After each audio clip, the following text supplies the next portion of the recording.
que trilogía a mí me parece un libro blanco. Porque me imagino como un libro blanco y azul, como la nieve, el frío, los fiordos, ¿no? Como que tiene una coloración así como muy de una península escandinava, Mm. ¿no? Sí, sí, sí. Y pensaban en algo así, si me lo hubiera dicho, pues ya hubiéramos estado ahí más en los colores, pero no lo he dicho.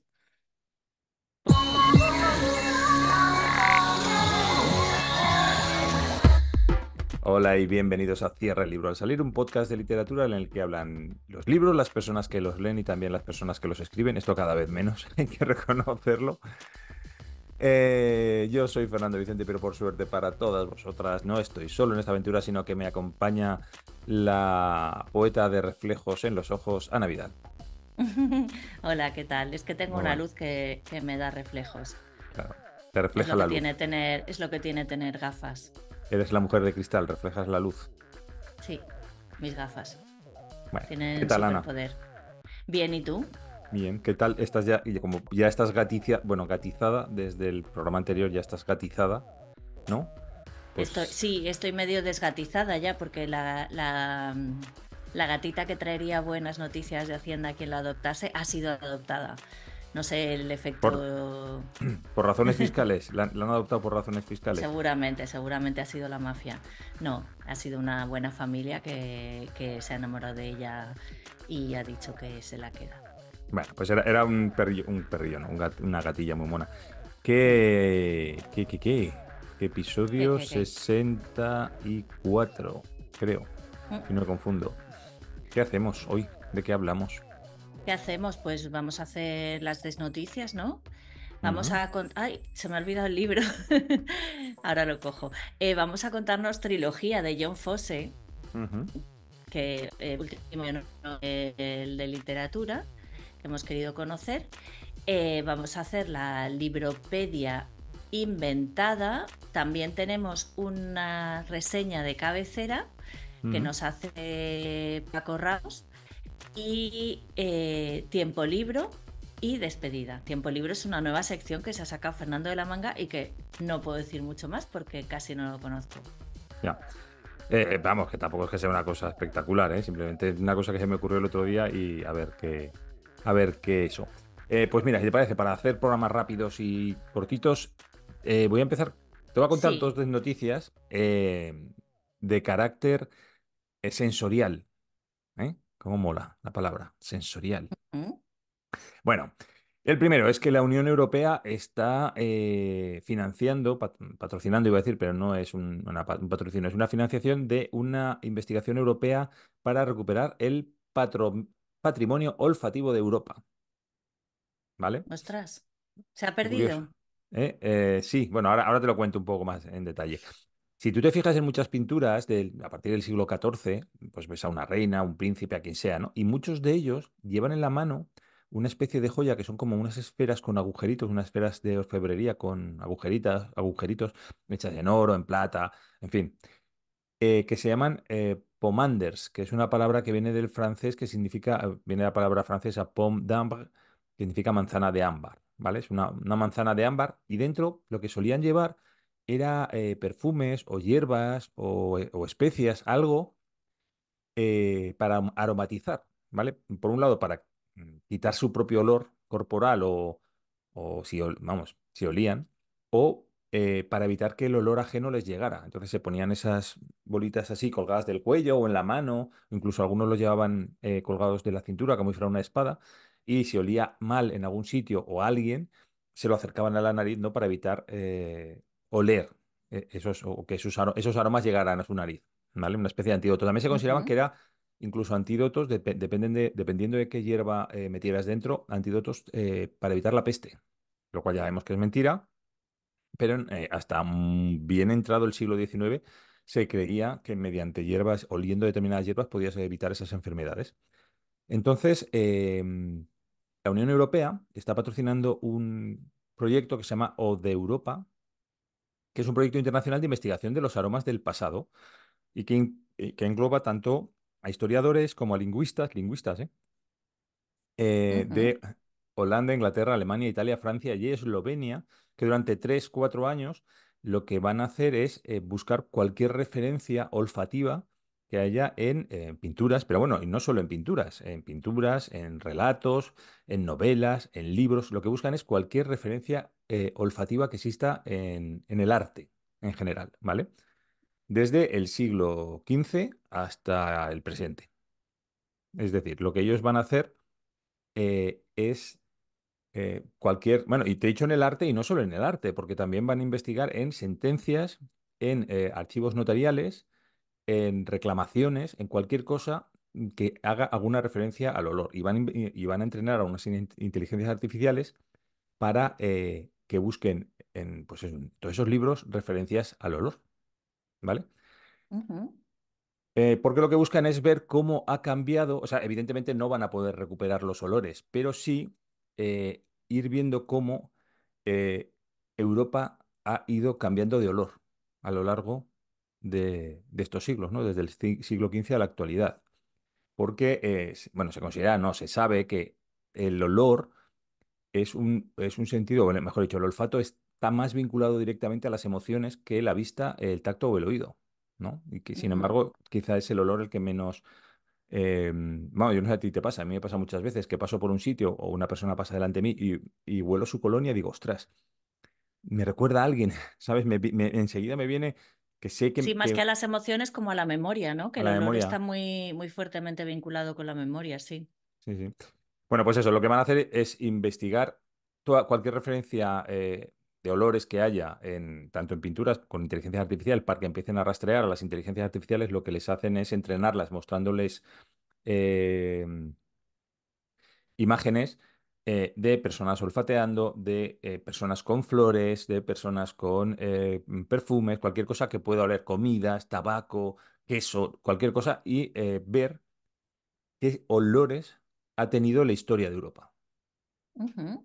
¿Vale?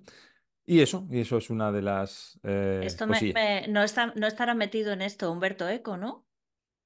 ¿Por? Porque Humberto Eco tiene un equipo de estudio que ha escrito, bueno, que yo sepa, hay 3 libros, ¿no?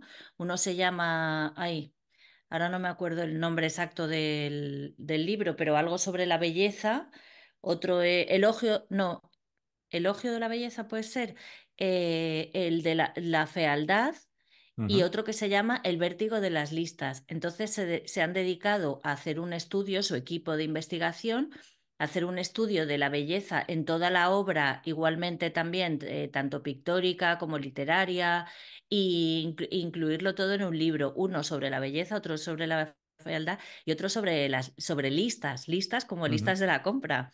Pero obviamente no son listas de la compra y hay cuadros que son listas. O sea, que uno piensa que una lista es una cosa escrita, así una sucesión de cosas ujú, escritas, pero una lista también puede ser musical, también puede ser en un cuadro y la verdad es que están muy bien esos libros. Son caros, ¿no? Porque son ujú, libros de estos de arte y no muy fáciles de, bueno, a lo mejor pagándolos normalmente se pueden conseguir en una librería, pero bueno, y yo los he visto en una biblioteca y ujú, son para sentarse como si te sientas a ver un museo, ¿no? Pues te sientas a ver ese libro y a flipar con todo eso. sí.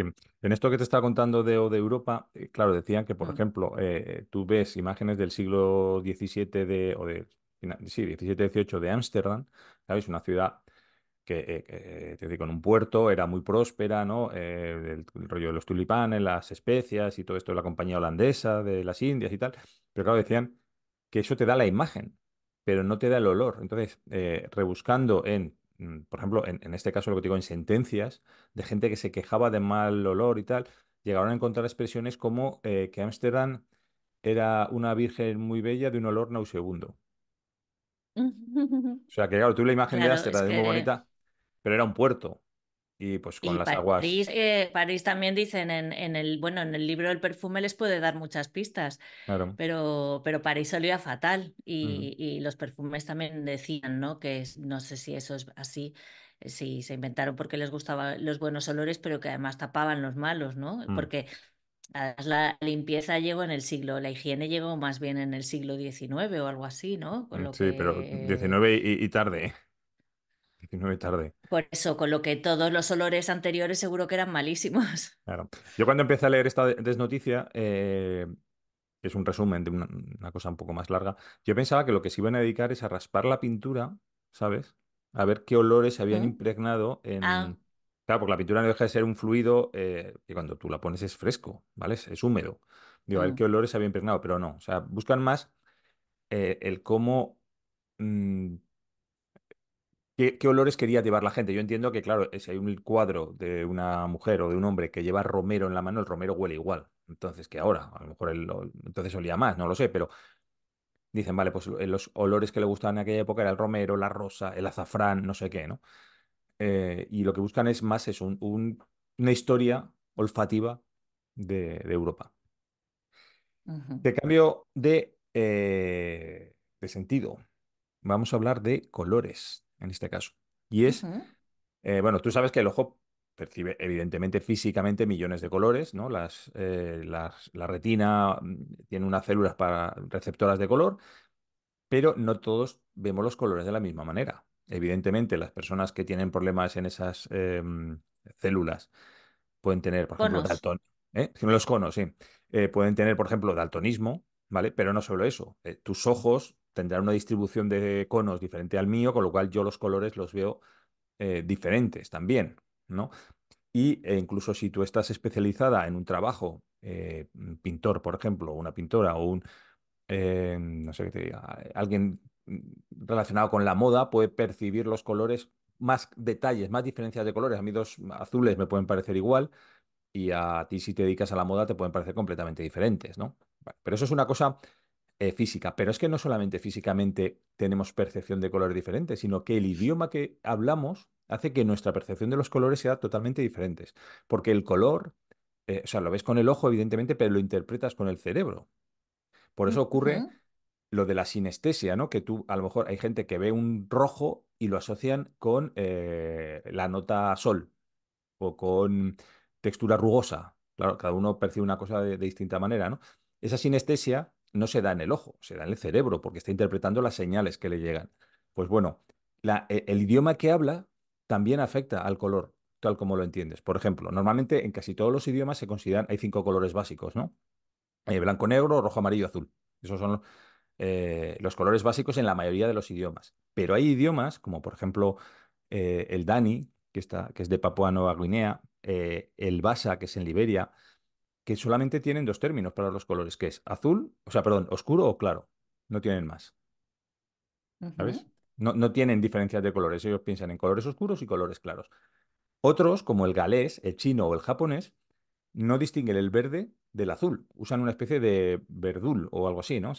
Sí, verdul sería la palabra, ¿no? Entonces, usan indistintamente la misma palabra para referirse al verde o al azul. Estamos hablando, en este caso, del galés, el chino y el japonés clásicos, o sea, digamos, antes de la globalización, porque claro, con todo este tema de la globalización no les ha quedado otro remedio que separar los colores. Y el término tradicional que usaban para distinguir, o sea, para el verde y el azul lo han dejado para el verde o en el caso japonés han creado un neologismo para el azul, perdón, el tradicional lo han dejado para el azul y para el verde el japonés ha creado un neologismo y el galés lo que ha hecho es cogerlo del inglés. ¿Vale? Han forzado ujú, la diferenciación, pero inicialmente un galés del siglo XVIII o un chino o un japonés del siglo XVIII no distinguiría el verde del azul, para él serían exactamente el mismo color, solamente ujú, y usaban la misma palabra. Sin embargo, por ejemplo, eh, los rusos, los griegos, los turcos y en muchos idiomas tienen dos palabras para el azul. Uno para un azul oscuro, lo que sería aquí un azul marino, ¿no? Lo llamaríamos nosotros, y otro para sí. los azules cielo o los azules turquesa. Ellos consideran que esos son dos colores diferentes, aunque sean azules. Y se da el caso de que si, por ejemplo, un griego va mucho tiempo a Inglaterra, que solo tiene un término para el azul, que es el blue, acaba por no poder distinguir, o sea, vuelve a Grecia después de 30 años y no acaba de entender a sus compatriotas cuando usan una palabra distinta para cada azul. Ujú, O sea, deja de percibir el azul como el resto de sus compatriotas solamente por la forma, o sea, por la plasticidad del cerebro por cómo ha modelado su cerebro con otro idioma. Y eso es lo que te quería contar. Qué interesante, sabes que bueno, nosotros tenemos justo en nuestro color del podcast es el green turquoise, que es un color así un poco verde azul, ¿no? Es un Y verde azul, sí. hay algunos verde azules, ¿no? Que según la persona que lo mire, eh, o sea, puedes juntar un grupo de personas y unas personas lo van a ver azul y otras verde y tienen clarísimo que eso es azul o que es verde. Y también pasa a veces con algunos grises y azules o grises y Mm, verdes, ¿no? Que el propio gris tiene un poquito de, porque claro, los colores pues los vemos así, ¿no? Pero los colores están hechos, o sea, cuando la gente que se dedica a la pintura, para crear un color le tienen que poner un montón de otros colores, ¿no? mm, En el libro de la joven de la perla lo explica bastante, bueno, lo veo muy bien con el blanco, ¿no? Que tú ves el blanco y te parece blanco, pero si tú te acercas, hay blanco que es amarillo, blanco que es azul, blanco que es verde, ¿no? Entonces también para crear esos colores se utilizan muchos colores y para crear un color le tienes que poner negro. Dices, pero ¿cómo le vas a poner negro? ¿No? Pues es que si no le pones negro no se oscurece, ¿no? O claro, si no le pones rojo, pues no tienes... Y eso es bastante interesante y sería muy guay tener como más con los receptores de color, no muchos, para no volverse muy agresivo, como le pasa a la mantis marina religiosa o a la mantis marina, pero tener más conos receptores de color para distinguir esos colores así que, sí. ¿no? Bueno, a mí es que me flipa el tema de los colores, es una pasión. Mira, has visto, voy de verde, azul y blanco. Yo esta Fíjate, mañana, pues yo, porque te veo en una pantallita chiquitita ahora y me da la sensación de que llevas una camisa azul con un jersey gris. no, pues es una camiseta de estas de cuello, pero esto es azul índigo de este vaquero y esto es Sí, verde. como vaquero. Y eso Mm. es verde, pues yo solo veo desde aquí gris, pero seguro que si amplío la foto te veo verde. Fíjate, esta mañana estaba viendo la tele y ha salido un documental de esos de cómo hacen las cosas, ¿no? Cómo lo hacen, ¿no? Que hablan de muchos temas y estaban hablando era un tío que hacía prótesis de ojo para la gente que había perdido los ojos, ¿no? Entonces, claro, iba el señor allí para que le hiciera un ojo igual, que por cierto lo hacía igual, o sea, increíble, pintado a mano, pero exactamente igual de su ojo, ¿no? Y entonces el señor se sentaba allí y le decía, sí, mis ojos son verde azulados o azul grisáceo, no sé qué color ha dicho. Entonces la miraba así. Dice, no, no, dice, tus ojos son verdes, amarillos, tienes blanco, tienes un poco de rojo, tienes negro. Es que, claro, él se dedicaba a eso y tenía una percepción en el iris, o sea, en el iris, que es minúsculo, de todos los Claro. colores que veía. A mano le ha pintado exactamente, no exactamente el mismo ojo, pero en los mismos tonos, las mismas combinaciones de colores que tenía el señor. Y luego es una cosa muy curiosa, porque, claro, está haciendo el ojo, es todo el globo ocular blanco, menos el iris, con todos los colores, ya después de pintado. Y dice, claro, pero este señor tiene muchas venas. Dice, pintar las venas con un pincel es imposible. Entonces lo que hacían era poner hilos de seda rojo. ¡Ah! Qué Ya. bonitos. Le ponían hilos de seda rojo a la globo ocular este falso y luego con una laca o con un barniz o con lo que fuera los pegaban. Y entonces se veía perfecto, se parecían venitas, era increíble, era una cosa maravillosa, me ha dejado flipado. Digo, claro, digo, tiene que valer un montón un ojo de estos, todo a mano. No sé, Ya me ha dejado. ves.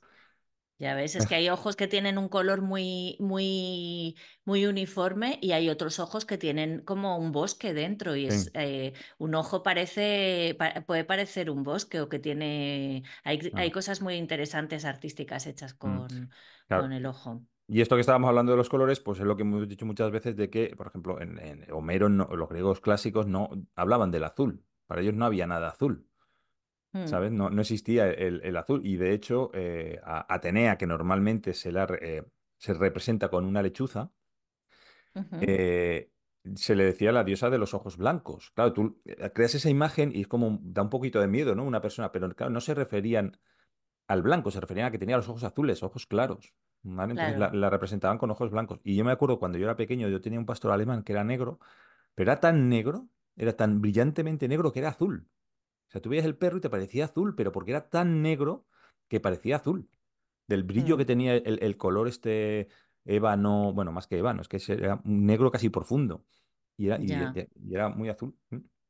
Y esto eran las cosas que te quería contar. Pues para el libro del que os vamos a hablar esta semana, creo que nos dejamos arrastrar un poco por no la novedad, sino por la actualidad, ¿no? y decidimos leer a John Fosse. Llevaba mucho tiempo le he seguido leyendo autoras, me parece, ¿no? Puede ser. Y cambiamos a leer a John Fosse porque justo acababa de ganar el premio Nobel. Y leímos este libro, trilogía, que es quizá el libro más conocido de él. No tengo muy claro porque como también se acaba de conocer ahora toda su obra, ¿no? Que Mm. no era un autor muy conocido y ha escrito mucho teatro, que el teatro todavía, bueno, ahora ya no sé, pero cuando estuve la última vez en Madrid todavía no había nada traducido suyo de teatro. Y está esta, Mañana y tarde, y no recuerdo, pero había alguna septalogía. No sé por qué yo me decidí por esta realmente, porque era el libro que tenía mi padre y me podía prestar. Sí, pero bueno, yo creo que en casi todos los sitios también lo comentan, quizá porque no es teatro, la gente no suele leer teatro, entonces es más parecido a una novela, aunque tiene matices, porque realmente no es una novela, ¿no? Ya, ya, no es una novela. Eh, es que cuando lo leáis, bueno, aquí como hacemos spoiler de todo, la Mm, obra está dividida en tres partes, ¿no? O sea, por eso es una sí, trilogía, evidentemente. Pero esas partes no se publicaron a la vez, sino que hubo una diferencia de muchísimos años entre la publicación de una y las siguientes. Vamos, lo mm, voy a mirar en la Wikipedia, pero era una cosa bastante llamativa. sí, Entonces, eso me lo contaste tú. eh, John Fosse. Lo curioso de esto es que tú te lees el libro y claro, leído todo seguido como trilogía, pues bueno, pues se comprende, está bien, pero cuando la gente lo leyó inicialmente y lo tuvieron que leer con esa diferencia de años, yo no sé si pudieron llegar a entender de qué iba esto, ¿no? ¿Tú cómo lo ves eso? Sí, sí, yo lo veo que debe ser, es que claro, como no me lo leí pensando en eso, ¿no? En que se había publicado con diferencias de años y tal, pues no me di cuenta de eso. Y claro, una vez que te lo has leído todo junto, se te mezcla, o sea, todo seguido, los tres cuentos se te mezclan un poco y de hecho el otro día que estuvimos hablando, yo no recordaba dónde terminaba uno y empezaba el siguiente, luego ya me lo dijiste. Y ya ahora lo veo, ¿no? Que donde termina uno y empieza otro. Mira, a ver si es que aquí, no sé dónde lo vi yo. Mm, Vigilia es del año 2007, que es la primera parte. Sí, Desaliento es de 7 años más tarde, 2014. No, perdón, El sueño de Olaf el es sueño de del Olaf. 12. O sea, es Los Vigilia sueños de Olaf. o Los sueños de Olaf, perdón. Vigilia es del 2007, que es la primera parte de la obra. La segunda parte, que es Los sueños de Olaf, son del 2012, es decir, 5 años después. Y ya el final, Desaliento, ya es un poquito más breve, que es de 2014. Y de hecho, en la Wikipedia están clasificadas las tres como novelas cortas. Ujú. Y luego este libro trilogía lo clasifican como, lo diré, como una recopilación de novelas cortas. Hoy hemos coincidido y tenemos los dos la misma taza. Tenía otra, pero he ido a cambiarla, he puesto agua y ¿qué te estás tomando? ¿Una infusión? Sí, un té de estos de canela. Ujú. Bueno, pues eso. Entonces, son tres partes, o sea, son los mismos protagonistas, pero es como un cliffhanger muy largo, ¿no? Sí, ¿tú Mira crees que- que es un cliffhanger? Ah, No, bueno, yo muy creo. largo quieres decir de muchos años, de que no De sabes lo muchos que años. pasa ahí. Bueno, yo creo que si leías la primera parte, pues cerrabas ahí donde se quedaba la primera parte, ¿no? Que parece un poco inconclusa pero bueno. No sé, no lo sé. Yo creo, o sea, que me resulta interesante, ¿no? Que un autor escriba un cuento y tiempo después escriba un cuento que continúa el anterior, ¿no? Pero que sea un cuento también. O sea, la Ujú. forma en la que está hecho, como que todavía tus personajes te siguen reclamando salir otra vez en uno de tus cuentos y luego vuelven a reclamarte o ya alguno de los personajes, porque claro, si alguno se queda por el camino, pues tampoco tiene por qué salir, ¿no? Claro. Y eso me parece como interesante eso. Hace poco en Radio 3 o no, en Radio 3 o en un podcast que escuché, había un autor que decía que le gustaría como hacer una concatenación o sea, como que empezar la novela con lo que había terminado la novela anterior, ¿no? Aunque luego Ujú. no tenga nada que ver. Y de esa manera es como si tu obra fuera siempre, siempre tuviera continuidad, ¿no? Aunque no tuviera que ver, no sé. A ver, voy a leer. Y Perdón. sí.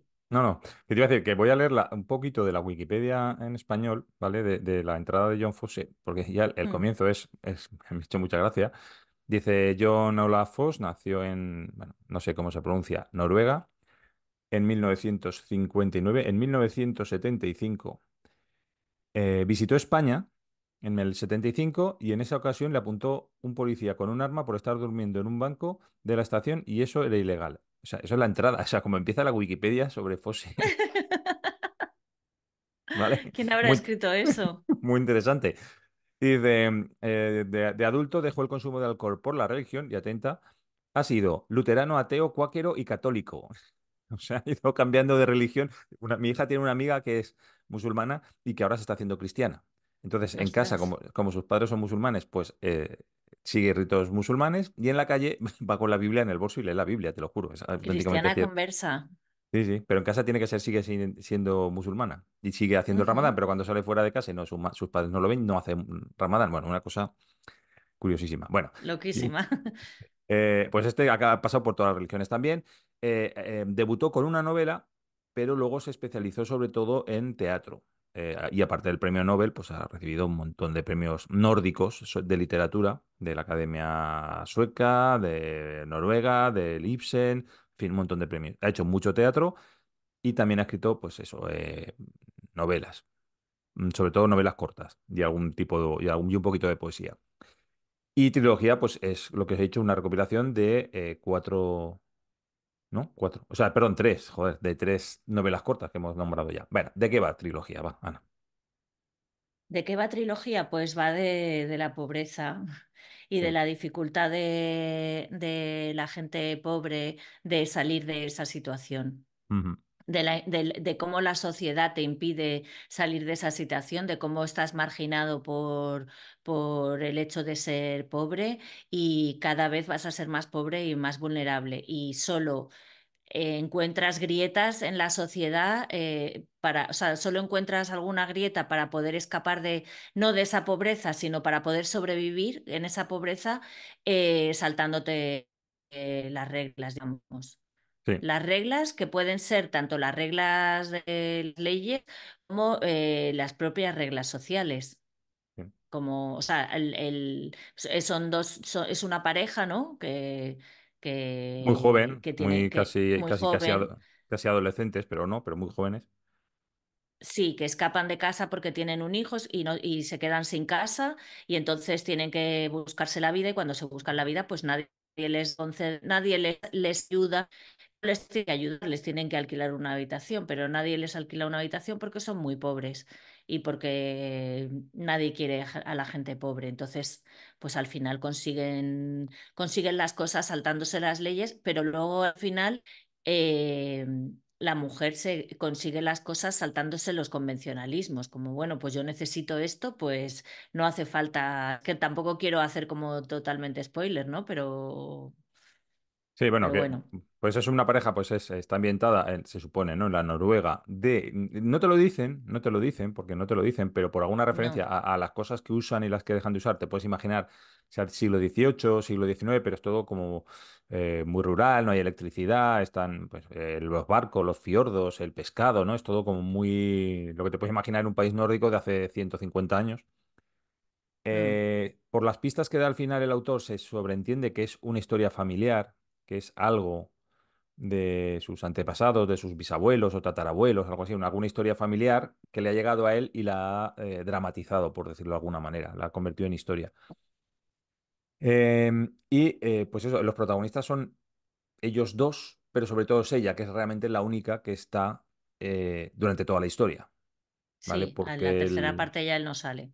en la tercera parte él no sale y aparece otro personaje masculino, pero que tampoco es un protagonista, no, en fin, es lo que has dicho tú, ¿no? Lo que necesita la protagonista para salir adelante, ¿no?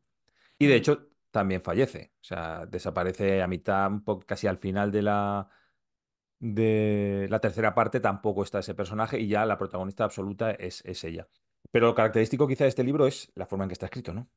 Sí, la forma en que está escrito, bueno, tiene varias cosas. Una es la ausencia de las formas, digamos, de algunas formas gramaticales, como los diálogos, bueno, no usa rayas de diálogo, pone una frase detrás de otra en el siguiente renglón, ¿no? Y todo el rato dice, Sí, que normalmente se intenta evitar esas repeticiones, pues él no intenta evitar nada. No, algunas veces no tiene puntuación y empieza las frases con minúsculas, pero no siempre, ¿no? Tampoco sigue una norma en eso. O sea, un poco el que pasa de las sí. formas narrativas que imperan, ¿no? De hecho, yo no sé si te lo has visto, porque yo lo vi, que ya no sé si es un problema de la traducción o realmente en el idioma original está así, pero en una página cambian una frase de presente a pasado instantáneamente. Ajá. No sé si te habías dado cuenta, la voy a leer, porque sí, yo sí la vi y me llamó mucho la atención. Mira, está al principio, en la página, bueno, esto es libro electrónico, en la página 25. Mm. Dice, se levanta algo de viento, luego arrecia y por fin siguen navegando hasta que al atardecer se adentran en la bahía, ¿vale? Hasta ahí estamos en presente. Se adentran en la bahía y arribaron y atracaron en el muelle y Asle saltó a tierra y empezó a buscar a alguien que quisiera comprar la barca. O sea, en la misma frase, bueno, claro, es decir en la misma frase no es decir nada, porque probablemente esta frase dura 4 páginas, como lo que estás diciendo tú, porque se salta todos los convencionalismos. Pero en la misma frase cambia de Mm. presente a pasado. Donde, Eso también lo hace a lo largo del libro, ¿no? Estar hablando y de repente cambiar a algo que ya había pasado o repetir algo anterior. sí, Es un poco como si bullieran las frases en su cabeza y fueran sí. saliendo y no importara, no hubiera que corregir eso ni nada. Sí, a mí me dio la sensación es como si, como cuando te cuentan una leyenda. O sea, tú Sí, te cuentan algo, una leyenda, alguien te está contando una leyenda o estás asistiendo a algo atávico en una tribu, ¿no? Y entonces está el chamán y te está contando algo y por eso dice y dice y dice y dice y dice. O sea, porque es como te lo contarían a ti realmente. O sea, sí, sí, está plasma en sí. papel, pero te lo contarían así. Y luego el recurso tiene mucha anáfora en el sentido de hacer total, o sea, referencia permanentemente a lo anterior, o sea, como repitiendo lo anterior sin parar, que eso es un recurso, vale, puede llegar a ser agotador, pero también es un recurso que se utiliza mucho en el teatro porque permite que el actor, sobre todo en obras muy largas, tenga pie para seguir con el diálogo, no tenga que pensar, o sea, si yo estoy hablando contigo de que tu camiseta es morada, pero y repetimos la palabra morada en tu siguiente texto, eh, es una forma, es un gancho, es una forma de tú enganchar con el texto y poder continuar. Por ejemplo, eh, voy a leer un trocito. No, este no Mm, es. Que lo había buscado. Eh, Mira, aquí, por ejemplo. Dice, Asle baja la... no, porque es... Y Asle baja la mano y la posa sobre Alida y le acaricia la barbilla y luego enlaza su mano con la de ella y así se quedan. Pero imagínate, dice Alida. Sí, dice Asle. Pero imagínate, sí, dice Alida. Y se coloca la otra mano sobre la tripa. Sí, imagínate, dice Asle. Y se sonríen el uno al otro. Pues estas repeticiones de lo que dice uno lo repite el otro, lo que dice el otro lo repite uno, se dan mucho durante la novela. Y ha habido gente, bueno, bueno, en algún otro podcast que, por ejemplo, eso ha dicho que no lo soportaba, que le resultaba ilegible y que le agotaba el leer un texto así. sí. A mí, porque este libro se lo compró mi padre y le encantó y me lo recomendó y por eso me lo llevé y lo leímos en el club de lectura y ahora aquí, ¿no? O sea, hablamos de él aquí. Y mi padre me hizo como un gesto, ¿no? Cuando me hablaba de él, de esto de la repetición, decía que era como ir haciendo un bucle pero avanzando, porque como si cada vez que pasa otra vez por eso, recoge esa información, como tú decías lo del teatro, y añade algo más. Y recoge y añade algo más. De manera que al principio tienes un pequeño dato, pero cuando te lo ha contado ya 4 veces, tienes un montón de información más, ¿no? Entonces, casi como que estás deseando que te vuelva a pasar por ahí porque te faltan aún datos y llega un momento en que tú ya lo has integrado, ¿no? En que tú ya sabes lo que te va a contar sin saberlo.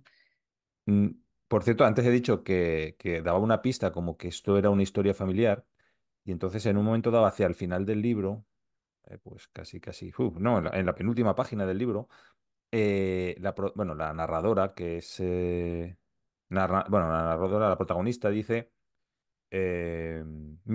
su querido hermano Sigvald se hizo músico y no mucho más, aunque tuvo una hija, una bastarda, y al parecer esa hija tuvo un hijo, que por lo visto se llama John y que también es músico y ha publicado un libro de poemas. Entonces Anda. se sobreentiende que esto es, pues eso, es una saga familiar o una historia familiar propia que John Fosse pues lleva al papel, ¿no? Mm. Pues Y te voy a... Ay, bueno, perdón, que te... a ver, aunque me leas ahora un fragmento que te ha gustado, ¿a ti te ha gustado el libro? A mí sí, a mí me gustó mucho. A mí me ha gustado la forma y el aire de leyenda que le da una historia familiar, que por lo demás es una historia familiar bastante simple. Luego hacia el final del libro le mete un toque de realismo mágico, ¿no? Muy de García Mm, Márquez, ¿sabes? Muy de, pues no sé, Cien años de soledad o alguna obra de estas. Tiene un toque que en el principio no lo tiene, ¿no? Pero al final sí. Y, ujú. y sí que es cierto que el estilo es como es, pero claro, yo he visto a gente quejarse, pero es que yo no leo del tirón.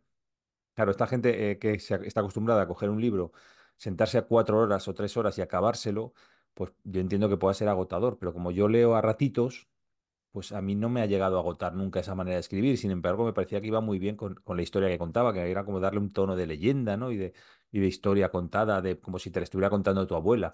Entonces, a mí no me ha agotado, pero yo entiendo que pueda llegar a cansar esa forma Yo de me lo escribir. leí casi del tirón porque lo Ujú, leí en un viaje y en el avión de vuelta, que encima luego te cuento, voy a leer una cosa y luego te cuento esa anécdota, pero en el avión de vuelta hubo un retraso y entonces estuve 2 horas más, tuve 2 horas más de lectura.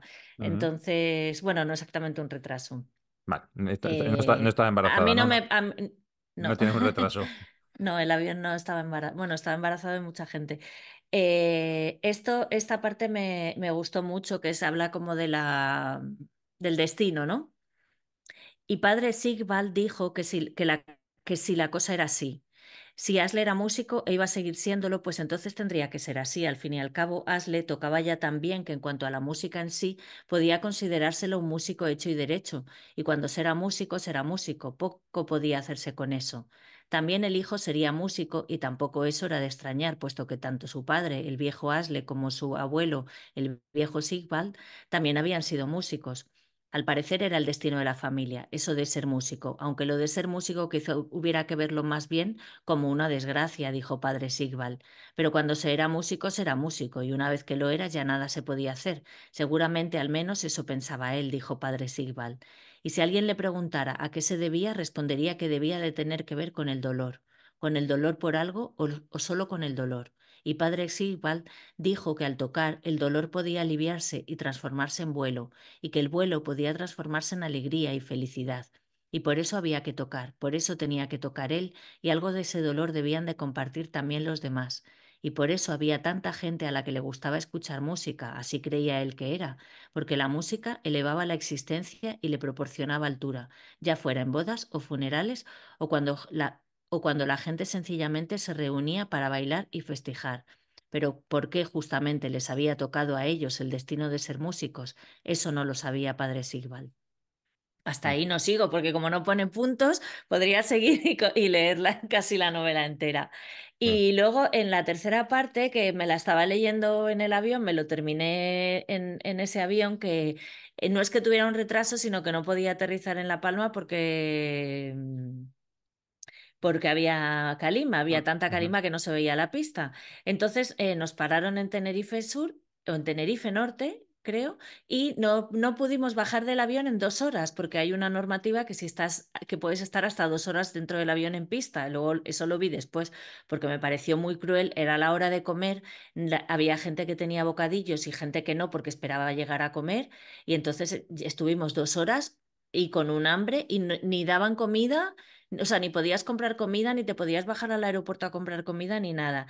Y en ese momento me leí, o sea, en ese rato me leí el momento en el que Alida, la mujer, se encuentra con este otro hombre y la lleva a comer y le empieza a hablar de las bolas de patata, de la carne en salsa, bueno, y era como, me entró un hambre horrorosa.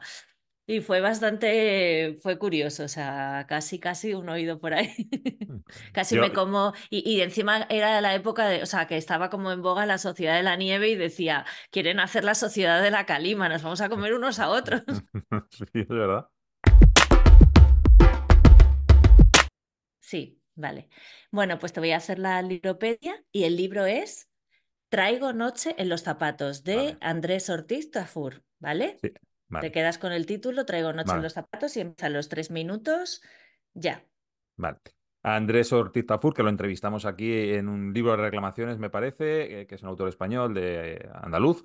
Bueno, pues en este caso, la historia que está narrando no es una historia que ocurre en España, sino que es una historia que ocurre en Estados Unidos y es sobre el circuito americano de bailes de claqué, ¿vale? Entonces, él sigue los comienzos de la vida de Fred Astaire, ¿no? De cómo Fred Astaire en el claqué se empieza a convertir en una estrella siguiéndolo por el circuito norteamericano, porque había concursos en casi todos los pueblos de baile de claqué. Entonces, es una historia narrada por un competidor de Fred Astaire, pero realmente el protagonista es Fred Astaire, ¿no? Entonces va contando la vida de Fred Astaire y sus salidas nocturnas y cómo Fred Astaire, con la imagen que da de caballerosidad, de señor, sobre todo en las películas, ¿no? Que siempre va como con smoking, en realidad es un crápula de mucho cuidado, como va seduciendo jovencitas, le importa que sean mayores de edad o menores de edad muy poco, por eso es lo de traigo la noche en los zapatos, porque normalmente para ligar con estas chicas lo que hacía ir con los mismos zapatos con los que iba a bailar, que si habéis visto los zapatos de claqué llevan como una chapa de metal debajo para que hagan más ruido,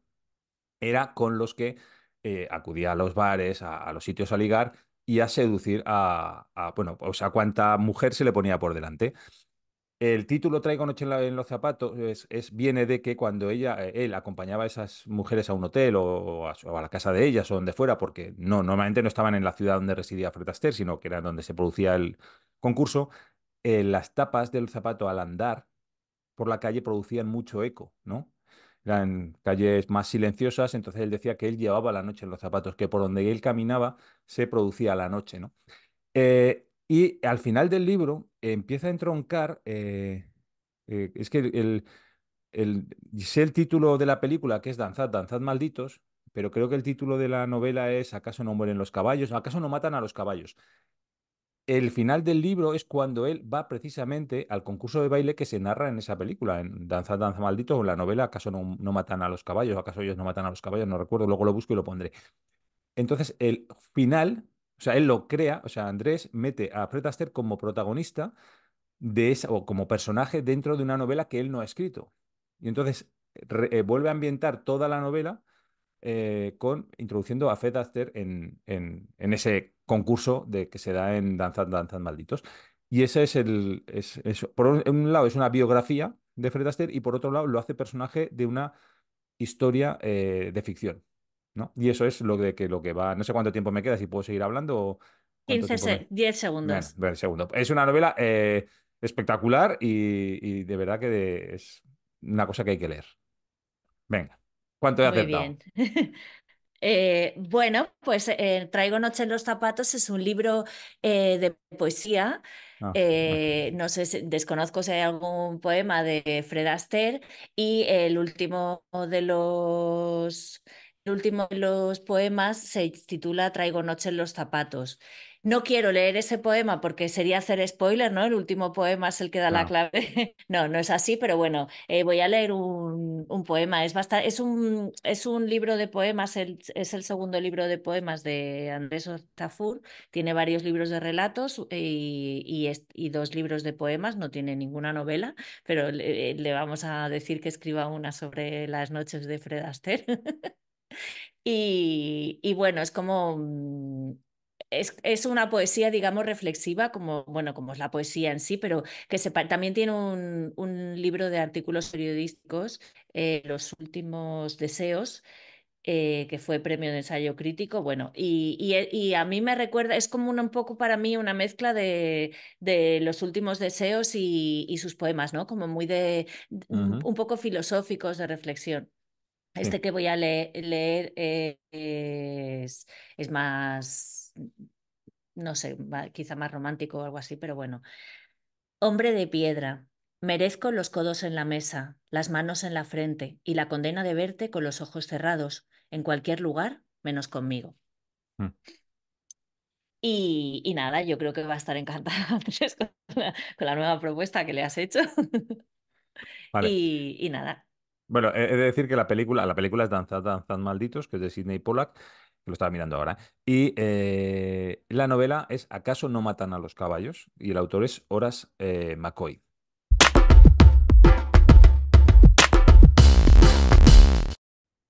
Bueno, pues hoy en nuestra reseña de cabecera tenemos a Paco Ramos, que ya ha estado en nuestro podcast haciéndonos un oído por ahí, porque Paco Ramos se ha muerto muchas veces Mm. y todavía de vez en cuando se sigue muriendo, pero sigue estando aquí entre nosotros. Y nos trae una reseña de Olvido Andújar del poemario Érase que se era. Hola, muchas gracias a Cierra un libro al salir por contar conmigo para reseñaros un libro, que en este caso va a ser un libro de Olvido Andújar, un libro de poemas publicado por la editorial Lectura, que se titula Érase que se es. Olvido Andújar es una profesora de la Universidad Complutense en el área de didáctica de la lengua. Y bueno, con este libro rescata un poco toda esa sabiduría ancestral de la tradición oral y el cuento para hacer precisamente una reinterpretación del mundo de los cuentos a través de las denuncias sobre los maltratos, las violaciones, las vejaciones y toda esa historia de crueldad humana que ha sido alentada por el patriarcado y el machismo. Eh, entonces, de todo el libro, yo he seleccionado un poema que me gustaría leeros y que dice así. Se titula Un fémur fracturado. No fueron las pirámides de Egipto, ni las cariátides de Atenas, tampoco el relato en cuneiforme de Gilgamesh y su amigo Endicu. Nuestro momento más brillante no estuvo en la rueda o la palanca. No se lo debemos al fuego, ni a la cerámica, ni al bronce. No fue darnos cuentas de la harina, del vino o de las nueces. No estuvo en manipular el hierro hasta obtener un arma puntiaguda, ni un hacha para cortar árboles o la cabeza de un venado. Tampoco acuñar ningún tipo de moneda, jerarquizar el género o inventar los dioses. El momento cumbre de la civilización fue el tropiezo de una criatura, a saber qué estaría haciendo, cuando cayó contra unas rocas y sintió el mordisco de una bestia. Ya había pasado otras veces, y todas dejaron atrás el augurio del desastre. La herida de un miembro de la manada ponía en peligro a todo el grupo. Pero esta vez fue diferente. No sabemos por qué lo hicieron, pero se pararon al borde del camino, encendieron unos troncos, cubrieron la tierra con las pieles y cuidaron del fémur fracturado. Quizá hasta le contaron cuentos de bisontes que huían de las flechas. El hueso sanó y retomaron el viaje. No hubo antes otro momento en el que fuéramos más fuertes, más invencibles, más personas, que cuando detuvimos la marcha para cuidar de nuestra gente. Pues un saludo, amigos de Cierren el libro al salir y nada, muchas gracias por contar conmigo y espero que todos leáis este Érase que se es de Olvido Andújar.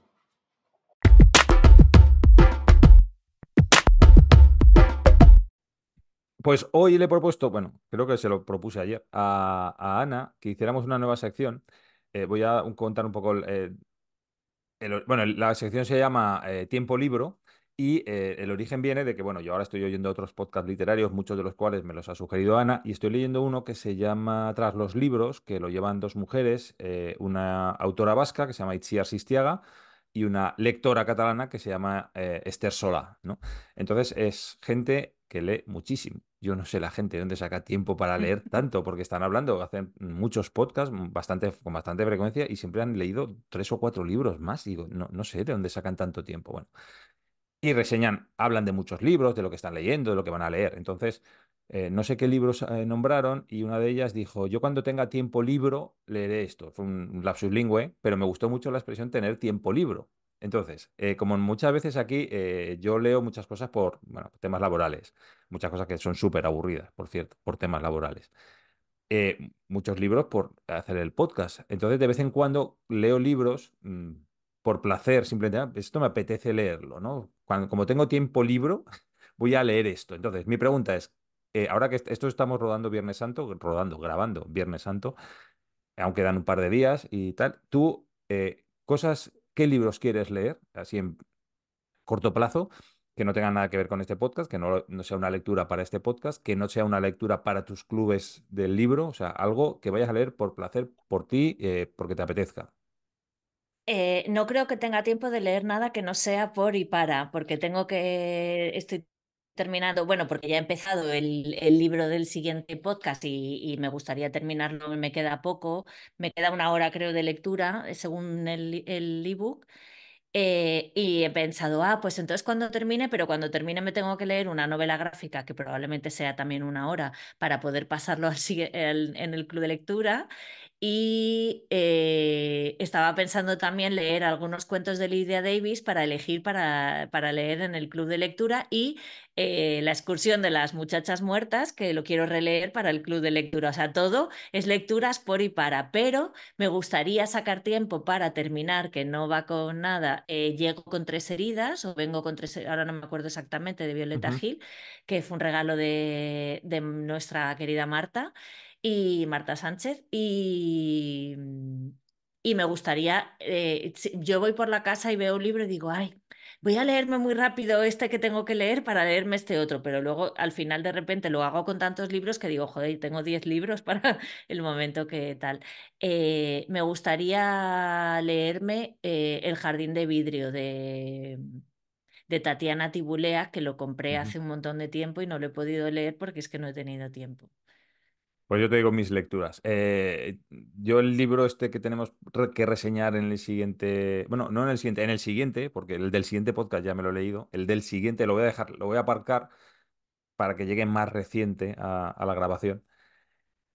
Así que me va a quedar tiempo y estoy dudando, o igual me leo los dos. Mira, este es curioso porque es San Manuel Bueno Mártir de Unamuno, ¿vale? Que era el típico libro que lo veía siempre en casa de mis padres, en la estantería, ¿no? Y que las ediciones creo que eran de cátedra, estas negras eran de cátedra, me parece, ¿no? Y era el típico libro que decía, no me apetece nada, no, no, nunca lo miraba y tal. Y sin embargo, en los últimos días, con este tema de los podcasts, en varios podcasts, autores muy diferentes, personas muy diferentes, o sea, lo han puesto como muy bien. O sea, decían, bueno, o sea, bueno, como diciendo un novelón, o sea, imprescindible. Entonces digo, claro, me he quedado con la duda. Y además es que he Yo visto que lo escuché también en Tras los libros, que lo ponía muy bien y dije, uy, yo quiero leerlo.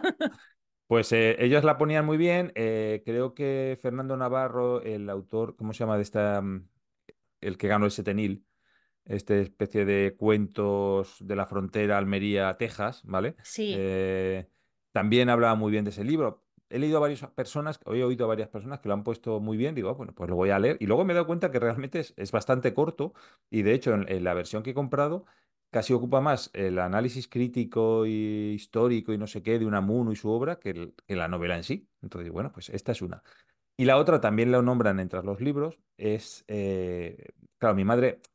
Esa me lo quiero leer porque es un poco en mi situación vital, ¿no? Ahora mismo. Es de un autor griego, pero que ha vivido mucho tiempo en Suecia, en Noruega, que se llama Califátides, Teodor ujú, Califátides, que el hombre volvió a Grecia para ver a su madre y decidió escribir una novela o un libro sobre su madre, porque claro, su madre ya tenía 92 años y él decía, es que el libro lo tengo que escribir ahora, él tiene 70, porque no sé cuál de los dos se va a morir antes. Dice, era un libro que jolines. se resistía a escribir porque no quería que su madre lo leyera, pero que llegaba un momento que decía, es que igual me muero yo antes que mi madre, entonces tengo que escribirlo ya. Y entonces yo estoy en la situación un poquito, no con 70 años, pero ya tengo más de 50 y mi madre tiene también 92 y también es un libro que dices, claro, estoy un poquito en su misma situación vital, ¿no? Y Ujú, bueno, yo no he escrito una novela o un libro sobre mi madre, yo sí que, por ejemplo, la grabé a mi madre contándome su vida. Cogí la cámara y le empecé a preguntar, ¿no? Tengo una especie de su autobiografía grabada en vídeo. Y es un libro que me apetece eso. Uno de esos dos, empezaré quizá con Unamuno porque parece corto y luego seguiré con el otro. Y eso es lo ujú, de el tiempo libre, es libros que nos apetece leer por gusto, sin ujú. obligación por otra cosa.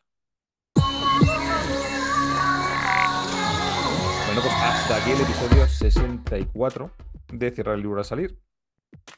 Y como al principio no hemos agradecido a nuestros oyentes que nos escuchen, pues habrá que agradecerlo ahora, ¿no? Sí, porque ya no hacemos nunca los agradecimientos al principio. No. Muchas gracias a la gente que nos escucha y que nos ve, a Alfredo, Marta, Esther.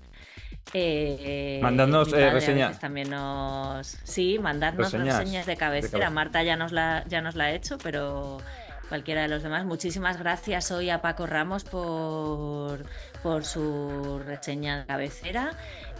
Muchas gracias a ti, Fernando. Ahora sigo. Gracias a Charles Matuszewski por la música, a Nuria Corral por los jingles, a Elvira, Elvira Barrios, ¿no? ¿No? ¿Te has quedado en Sí, blanco? Elvira Barrios, me quedé en blanco. De repente me ha parecido alguien famoso, Elvira Barrios. Bueno, por la traducción sincronizada, y a Jara y a Alejandra por ser tus hijas maravillosas y por hacer las cortinillas y las reseñas piratas. Bueno, a ver si la Y convenzo muchas ahora que... gracias otra vez a ti, Fernando. A ver, a ver si convenzo a la mayor cuando acabe la BOU de que nos... EBAU, que nos haga otra reseña pirata de algún libro que lea. La verdad es que la pobre no le da tiempo de leer nada, ¿eh? O sea, ahora mismo no está leyendo nada porque está con los temas de examen. Ya. Bueno, te voy a aguantar a ti que no sepas por tu hijo. No, nada, a mí, yo no sé nada. No, tú no sabes nada, ¿no? Pues muchas gracias a ti, Ana, por acompañarme en esta aventurilla. Y nada, y no sé, voy a buscar un libro. Pero es que no tengo ningún libro a mano. Voy a cerrar el de Andrés, el del claque. A ver si suena como si tuviera claque dentro. Pues yo voy a cerrar un libro de inglés. De Muy inglés. bien. Bueno, Verás diferentes los colores al cerrar ese sí, libro. es cierto. Cierra el libro a la salida, Ana. Cierra el libro al salir. Adiós. Adiós.